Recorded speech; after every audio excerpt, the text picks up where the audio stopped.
Descubrí que mi esposo me engañaba en nuestra boda. No es lo que crees.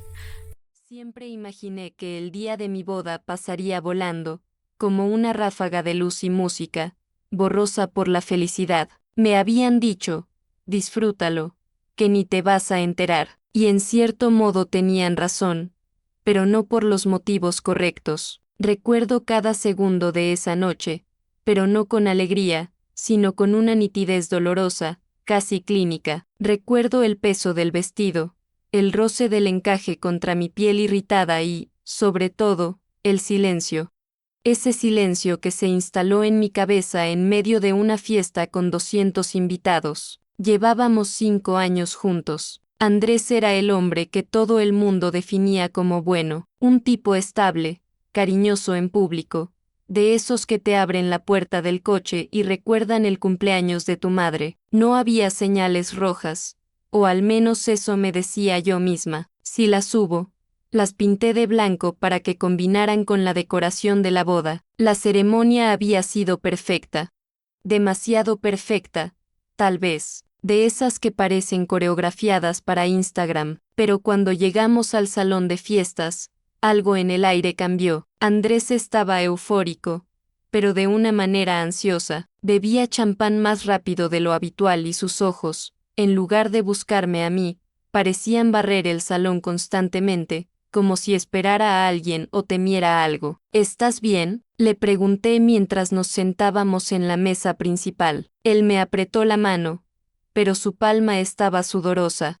Mejor que nunca, mi amor, es solo la adrenalina, respondió con esa sonrisa ensayada que yo tanto amaba. Hacia la mitad de la noche, mis pies no daban más. Los tacones de diseño, preciosos pero instrumentos de tortura, me estaban matando. Le susurré a mi hermana que iba a subir un momento a la suite nupcial, que el hotel nos había reservado en el segundo piso, para cambiarme por unos zapatos más cómodos y retocarme el maquillaje. No quise avisar a nadie más para no detener la fiesta.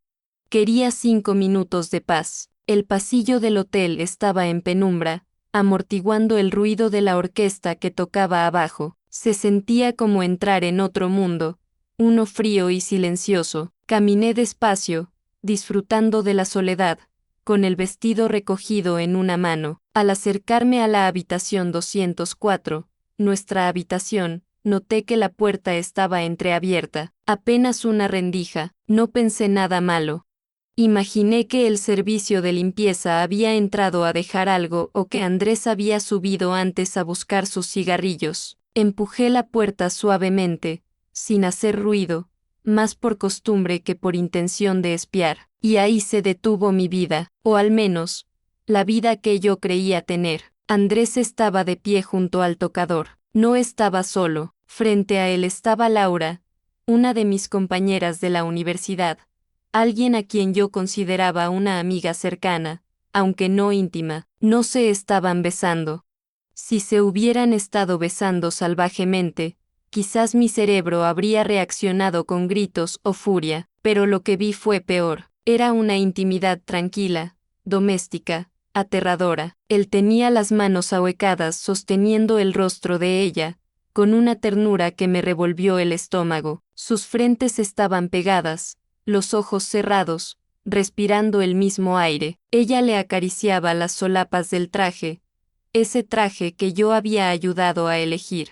Murmuraban cosas que no alcancé a oír, pero el tono era de súplica, de despedida o de promesa. No lo sé. El suelo crujió bajo mis pies. Fue un sonido seco, como un disparo en ese silencio. Los dos se separaron de golpe. Laura dio un paso atrás, chocando contra una silla, con los ojos desorbitados, la cara pálida. Andrés se giró hacia mí. Su rostro pasó del terror a una máscara de control en cuestión de segundos. Esa capacidad de recomponerse tan rápido fue lo que más miedo me dio. Yo no podía moverme. Sentía que el corsé del vestido me estaba asfixiando, aplastándome las costillas hasta quebrarlas. Quería vomitar, quería correr, pero mis pies estaban clavados en la alfombra. Andrés caminó hacia mí, con las manos levantadas, como si se acercara a un animal asustado. Valeria, Espera, dijo. Su voz era firme, baja. Yo negué con la cabeza, incapaz de emitir sonido. Mi boca estaba seca. No. Logré susurrar. Escúchame, me interrumpió, llegando hasta mí y tomándome por los hombros. Su tacto, que horas antes me había parecido el refugio más seguro del mundo, ahora me quemaba. No es lo que crees. Esa frase, el cliché más grande de la historia de las mentiras. No es lo que crees. Lo miré a los ojos y por primera vez en 5 años, vi a un desconocido. No había arrepentimiento en su mirada. Había cálculo. Estaba midiendo cuánto había visto, cuánto podía negar. Laura, detrás de él, se arreglaba el cabello con manos temblorosas, sin atreverse a mirarme. ¿No es lo que creo? Mi voz salió estrangulada, irreconocible. Andrés, te he visto. Estaba nerviosa, Valeria. Solo la estaba consolando. Ha tenido un problema y, consolando, solté una risa histérica, corta, que me dolió en la garganta. Con tu frente pegada a la suya, en nuestra habitación, en nuestra noche de bodas. Él apretó mis brazos con más fuerza, casi haciéndome daño. Baja la voz. Nos van a oír. Tenemos 200 personas abajo esperando el corte de la tarta. No vas a armar un escándalo ahora. Eso fue lo que me rompió. No le importaba que yo estuviera herida. Le importaba el espectáculo. Le importaba que la obra de teatro continuara sin interrupciones. Me solté de su agarre con un movimiento brusco. Me sentía sucia. No voy a bajar, dije, temblando de pies a cabeza. Tienes que bajar, sentenció él, y su tono cambió. Ya no era el novio dulce, era una orden. No vamos a arruinar esto por un malentendido tuyo. Te lavas la cara, te pones los zapatos y bajamos. Hablaremos de esto mañana. Laura aprovechó el momento para escurrirse por la puerta, murmurando un lo siento que ni siquiera llegó a mis oídos. Me quedé sola con él en esa habitación que olía a flores caras y a traición. Me miré en el espejo. Estaba pálida, con el maquillaje intacto, pareciendo una muñeca de porcelana. Una muñeca tonta. Pensé en mi madre abajo, tan feliz. En mi padre, que se había gastado sus ahorros para la fiesta. Pensé en la humillación de cancelar todo allí mismo, los susurros, las miradas de lástima. En ese momento, algo dentro de mí se apagó. Fue una decisión consciente de supervivencia. Si él quería teatro, le daría teatro, pero el guión ya no lo escribiría él. Está bien, dije. Mi voz sonó muerta, plana. Bajemos a cortar la tarta. Andrés soltó el aire, aliviado, creyendo que había ganado, creyendo que yo era la misma mujer sumisa de siempre que aceptaba sus explicaciones a medias. Me ofreció su brazo. Lo miré por un segundo y sentí una repulsión física, pero lo tomé. Bajamos las escaleras como si fuéramos la realeza. La música estalló. Los aplausos nos envolvieron. Todos gritaban: ¡Vivan los novios! Sonreí tanto que me dolieron las mejillas. Pero mientras todos veían a una mujer enamorada, yo estaba calculando. Estaba observando cada gesto de él, cada mirada furtiva. La humillación pública es dolorosa, pero la humillación secreta, esa que te tragas mientras brindas con champán, esa te corroe por dentro. Esa noche, mientras bailábamos el vals y él me susurraba al oído que me amaba, yo empecé a planear mi salida. No sería esa noche, no sería un escándalo, sería lento, pero no tenía idea de lo que me esperaba al volver a casa. Porque él no es lo que crees de Andrés escondía algo mucho más retorcido que una simple aventura con una amiga. Los días siguientes a la boda se sintieron como vivir bajo el agua. Todo se movía lento, los sonidos llegaban amortiguados y la presión en mi pecho era constante. Nos fuimos de luna de miel a una playa paradisíaca, el tipo de lugar con arena blanca y mar turquesa que se imprime en los folletos de las agencias de viajes.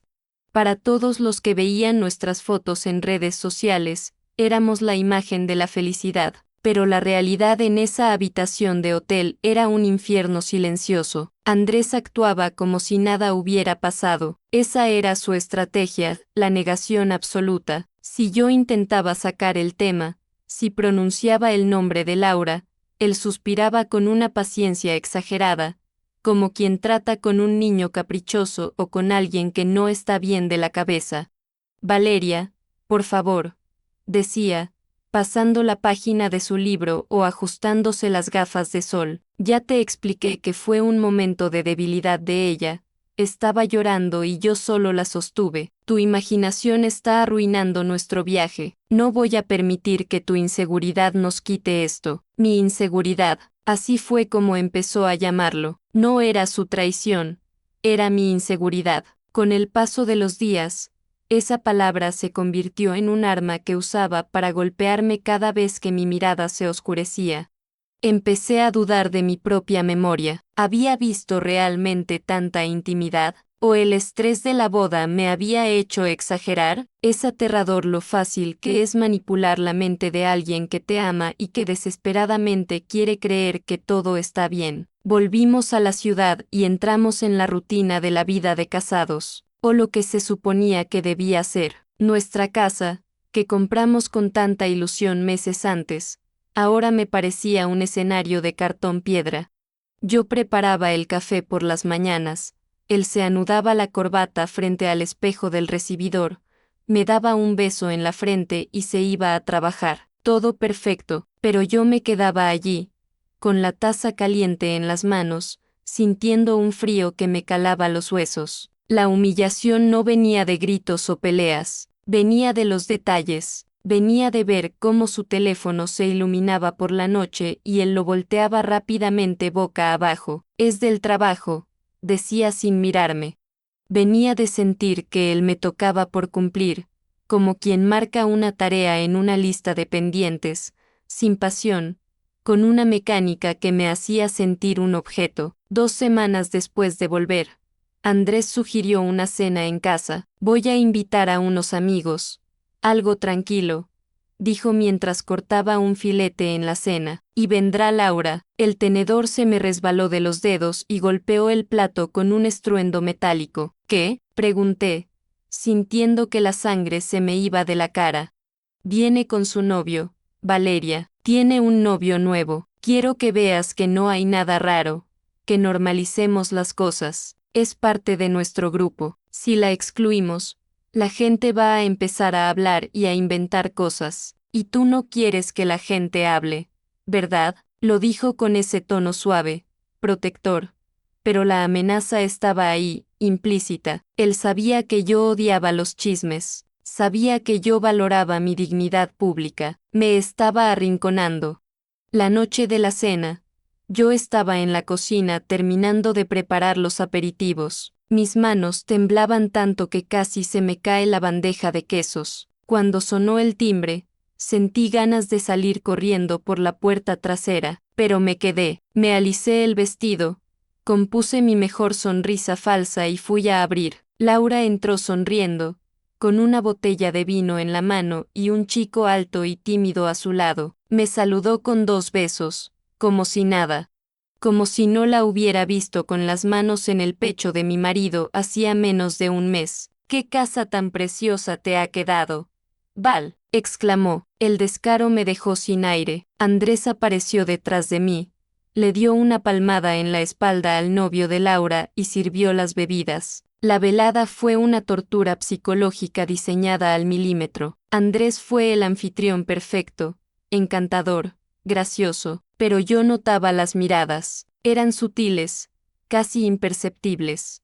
Un cruce de ojos cuando alguien contaba un chiste, la forma en que Laura se reía un poco más alto de lo necesario con las bromas de él, y yo allí, sirviendo la comida, recogiendo los platos, sintiéndome la criada de mi propia humillación. En un momento dado, fui al despacho de Andrés a buscar una botella de licor que guardábamos allí para la sobremesa. La oficina estaba oscura, solo iluminada por la luz de la calle que entraba por la ventana.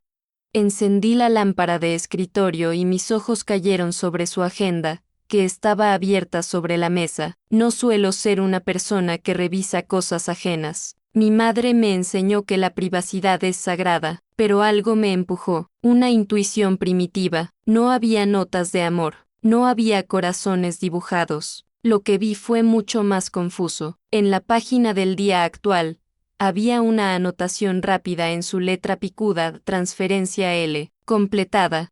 Pasé las páginas hacia atrás, con el corazón latiéndome en la garganta. Un mes antes, pago L, pendiente. 2 meses antes, cuota L. Fui hasta el archivador metálico donde guardábamos los documentos de la casa. Sabía dónde escondía la llave porque una vez lo sexta guardarla dentro de un trofeo de golf viejo en la estantería. Mis manos sudaban. Abrí el cajón de abajo, el que él siempre decía que era solo para cosas aburridas de impuestos. Saqué una carpeta azul.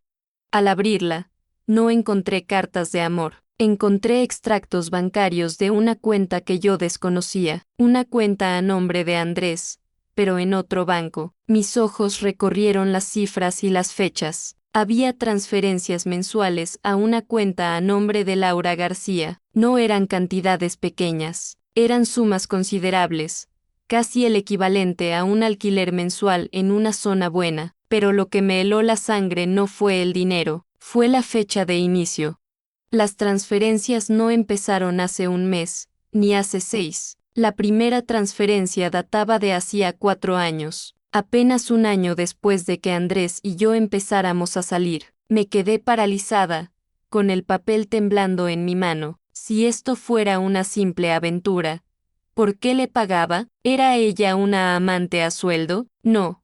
La actitud de ella no era esa. Había familiaridad. Había un vínculo emocional. Y entonces recordé la frase de Andrés en la boda: no es lo que crees.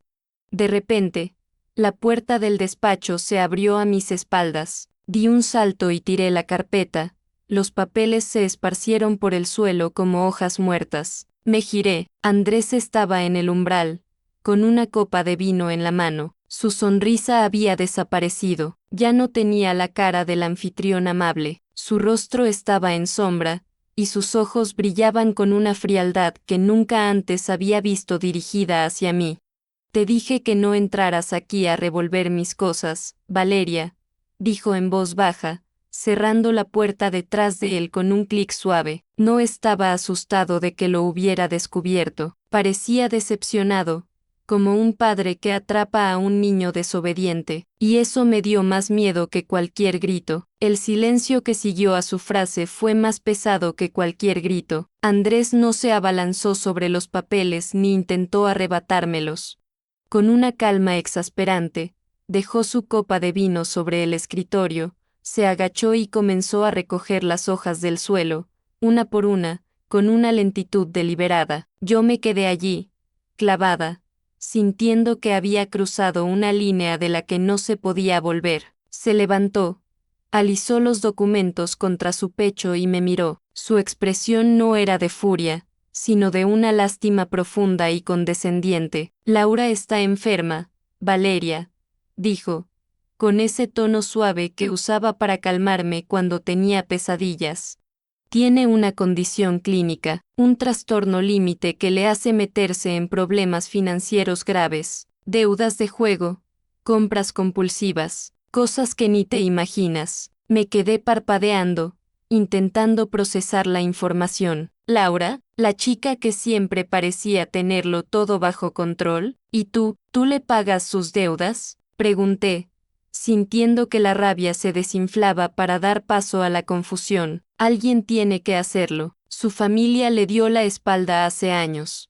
Yo soy lo único que le queda. Esas transferencias son para pagar su terapia y tapar los agujeros que deja antes de que la metan en la cárcel. No te lo dije porque no es mi secreto para contar. Es su humillación, no la mía, y quería protegerte de esta fealdad. Dio un paso hacia mí y me acarició la mejilla con el dorso de la mano. Yo me estremecí, pero no me aparté. Pero ahora te encuentro aquí, revolviendo mis cajones como una esposa paranoica de telenovela, preocupada por el dinero cuando hay una persona sufriendo. Suspiró, negando con la cabeza. Me decepciona, Valeria. Pensé que eras más empática. Pensé que eras mejor que esto. Ahí estaba, la vuelta de tuerca. En cuestión de minutos, yo había pasado de ser la víctima que descubría una mentira a ser la villana insensible que no comprendía el heroísmo de su marido. Me sentí pequeña, sucia, me sentí culpable. Lo siento, murmuré, bajando la vista. Yo no sabía, claro que no sabías, porque no confías en mí. Vamos a volver a la fiesta. Sécate esas lágrimas, por favor. No quiero que Laura te vea así y piense que sabes algo. Sería devastador para ella. Volvimos al salón. Me senté en el sofá, con una sonrisa de escayola pintada en la cara, mientras Andrés volvía a llenar las copas de todos. Miré a Laura. Estaba riendo, con la cabeza echada hacia atrás. Parecía tan normal, tan sana. ¿Realmente estaba enferma? ¿O yo era el monstruo que Andrés decía que era? Esa noche, en la cama, él me dio la espalda. Estoy agotado de todo esto, Valeria, dijo antes de apagar la luz. Me quedé mirando la oscuridad, sintiendo un nudo en el estómago que la culpa no lograba deshacer, porque había algo que no encajaba, la intimidad en la boda, las frentes pegadas. ¿Eso también era terapia? ¿Sostenerle la cara con adoración era parte del tratamiento para las deudas de juego? Mi intuición, esa voz que había intentado callar, empezó a gritar de nuevo. Pasaron 3 semanas. Yo actuaba como la esposa perfecta, intentando compensar mi error. Cocinaba sus platos favoritos, mantenía la casa impecable, no preguntaba dónde iba, pero me convertí en una observadora silenciosa. Aprendí a leer los silencios de mi propia casa.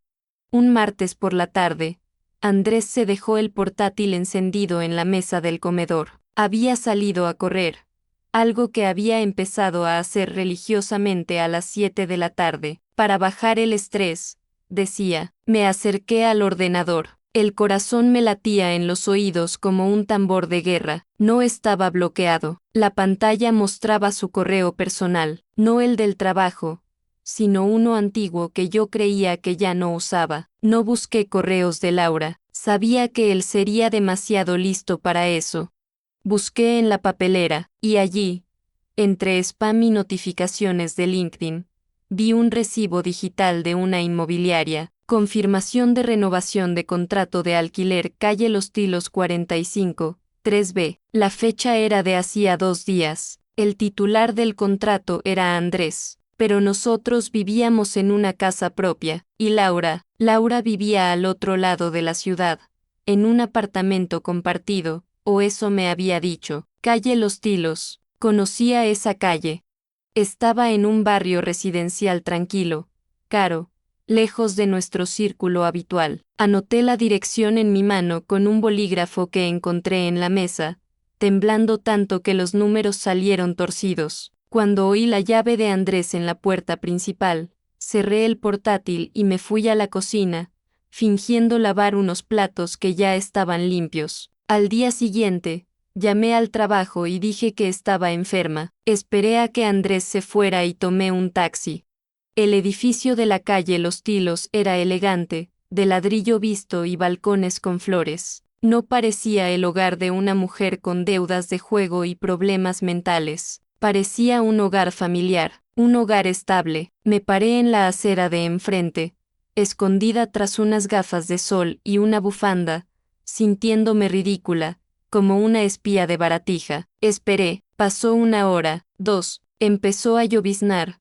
Una lluvia fina y fría que me calaba la ropa. Justo cuando estaba a punto de rendirme y aceptar que mi imaginación me estaba jugando una mala pasada, el portal se abrió. Salió Laura. Llevaba ropa deportiva y empujaba un cochecito de bebé. Me quedé helada. Andrés nunca había mencionado un bebé. Laura nunca había mencionado un bebé en la cena. Su novio tampoco. Detrás de ella salió Andrés. No debería estar ahí. Se suponía que estaba en una reunión importante en el centro. Llevaba ropa casual, no el traje con el que había salido de casa esa mañana. Caminaba relajado, con una mano en el bolsillo y la otra sosteniendo un café para llevar. Lo sexta inclinarse y hacer una mueca graciosa hacia el interior del cochecito. Luego miró a Laura y se rió de algo que ella dijo. No había tensión, no había angustia por deudas, no había una paciente y un salvador. Había una rutina cómoda, establecida, sólida. Caminaron hacia el parque de la esquina. Yo los seguí a una distancia prudencial, con el corazón roto en 1000 pedazos, pero esta vez, curiosamente, sin lágrimas. El dolor era tan agudo que había cauterizado la herida al instante. Se sentaron en un banco. Andrés sacó al niño del cochecito. Era un niño pequeño. De unos 2 o 3 años lo observé desde la distancia, escondida detrás de un roble, mientras la lluvia fina seguía cayendo, mezclándose con mis lágrimas frías. El niño se reía. Tenía el pelo rizado, oscuro. Tenía la misma forma de correr, un poco torpe y echada hacia adelante, que tenía Andrés. El niño tendría unos 3 años. Hice las cuentas mentales allí mismo, bajo la lluvia. 3 años de edad, 9 meses de embarazo. Eso sumaba casi 4 años. Las transferencias bancarias, la fecha de inicio de los pagos. Todo encajaba con la precisión de un reloj suizo. Laura no era una aventura reciente. Laura no era una desliz en la boda. Ese niño fue concebido cuando Andrés y yo llevábamos 1 año de novios, cuando estábamos planeando nuestro primer viaje a Europa, cuando él me juraba que yo era la mujer de su vida. Me di cuenta, con una náusea que me dobló el estómago, de que yo no era la víctima de una infidelidad común. La realidad era mucho más cruel. Yo era la fachada. Laura y ese niño eran su vida real, su vida desordenada, humana y oculta. Yo era el trofeo, la mujer presentable para las cenas de empresa, la que encajaba en el molde social que él tanto ansiaba. Él había construido una vida paralela, no por error, sino por diseño. Había mantenido a Laura en la sombra, pagando su silencio y su maternidad, mientras conmigo jugaba a la casita perfecta. No grité, no salí corriendo a enfrentarlos, no hice una escena. Mi dignidad, o lo poco que quedaba de ella, me mantuvo clavada al suelo hasta que entraron de nuevo en el portal. Volví a casa en taxi. Me sentía hueca, como si alguien me hubiera vaciado por dentro con una cuchara. Hice la maleta, no con furia, tirando ropa por los aires, sino con una calma metódica, casi militar. Doblé mis camisas, guardé mis joyas, saqué mis libros de la estantería. Cuando Andrés llegó a casa esa noche, encontró 3 maletas junto a la puerta y a mí sentada en el sillón, en la oscuridad, sin haber encendido ni una sola luz. ¿Valeria?, preguntó al entrar, tanteando el interruptor.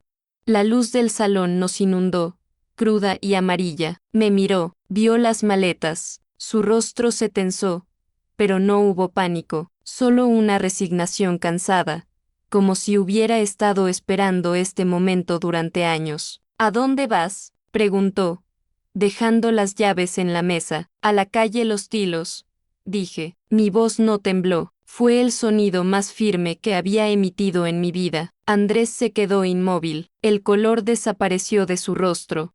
Abrió la boca para decir algo, quizás para soltar otra mentira sobre enfermedades mentales o ayuda humanitaria, pero lo detuve levantando una mano. No, dije suavemente, no te atrevas. Lo he visto al niño. Tiene tus ojos, Andrés, y tiene tu forma de correr. El silencio que siguió duró una eternidad. Podía escuchar el zumbido de la nevera en la cocina. Podía escuchar el latido de mi propia sangre en los oídos. Él se dejó caer en el sofá frente a mí.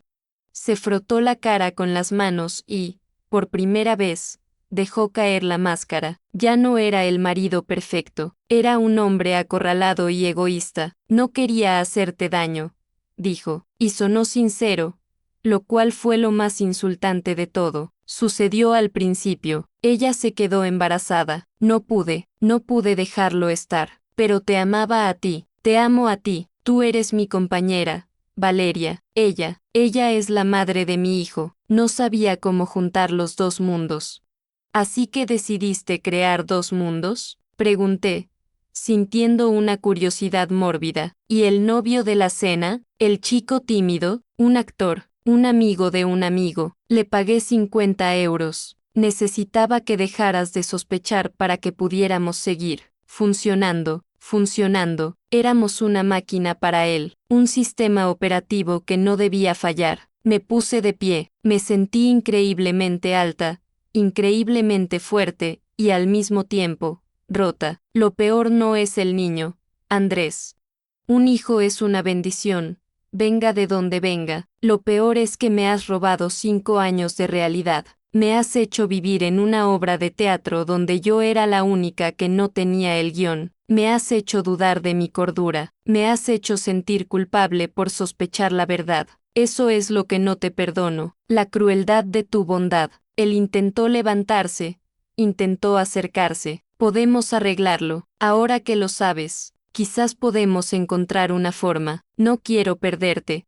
No quiero perder esta casa, esta vida. Claro que no.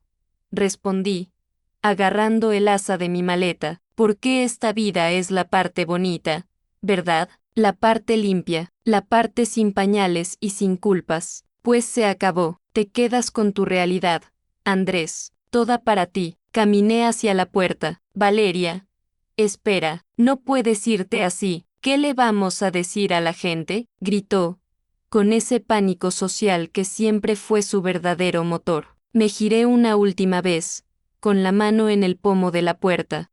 Lo miré y sentí una pena infinita, no por mí, sino por él, por la cárcel de mentiras en la que iba a tener que vivir siempre. Diles lo que quieras, le dije, diles que me volví loca, diles que soy yo la que tiene deudas de juego, diles que no soy lo que creen, me da igual, yo ya sé quién soy, y por fin sé quién eres tú. Cerré la puerta detrás de mí. El sonido del cierre metálico fue el final de 5 años. Bajé al portal, donde el taxi me esperaba. No miré atrás.